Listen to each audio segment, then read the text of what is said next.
పాస్టర్లలో ఉదాహరణకు నాకు ఇద్దరు ముగ్గురు మందు మంచి వ్యక్తుల్ని చూపియండి అని చెప్పిన. నేను మా హైందవ సంస్కృతంలో మీరు చెప్పారు కదా పూజారులు వాయగాలని మంచి అంటే ఏంటో మిమ్మల్ని అడుగుతున్నాను సార్. నేను మంచి అంటే ఏంటండి అంటే ఏదైతే దైవానుగ్రహాన్ని తూచా తప్పకుండా పాటించి అది ప్రజలకు నెరవేర్చే వ్యక్తుల్ని, అటువంటి వ్యక్తులు మీ సమాజంలో ఎవడని ఉంటే ఓ ఇద్దరు ముగ్గురు. మంచి అంటే ఏంటంటున్నారు సార్? మంచి అంటే చెడు అంటే ఏంటంటే అరే మంచి అంటే తను అనుసరించిన నమ్మకాన్నే ప్రజలకు చేరవేయడమే మంచి అండి. మంచి అంటే ఇప్పుడు మీరు అందాక ఏమన్నారంటే మీరు మందు తాగరా అన్నారు. మా ఫ్రెండ్స్లో బోల్డ్ మంది పాస్టర్స్ మందు తాగే వాళ్ళు ఉన్నారని అన్నారు.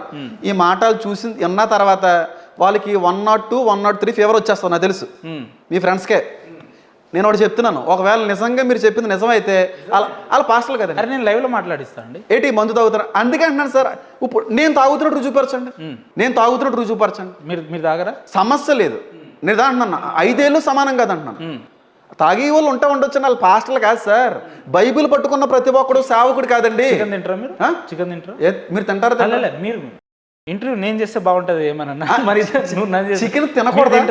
మీరు తింటారా అంటున్నా? నాన్ వెజ్ తింటారా? సరే చికెన్ అని నాన్ వెజ్ తింటారా? తింటాను. బీఫ్ తింటారా? తిన్నాను. ఎందుకు తిన్నారు? అది కూడా నాన్ వెజ్. కొంతమందికి ఇష్టాలు ఉంటాయి, కొంతమందికి ఇష్టాలు ఉండవండి. ఇప్పుడు సీ ఫుడ్ లో కూడా కొన్ని తింటారు, కొంతమంది తినరండి.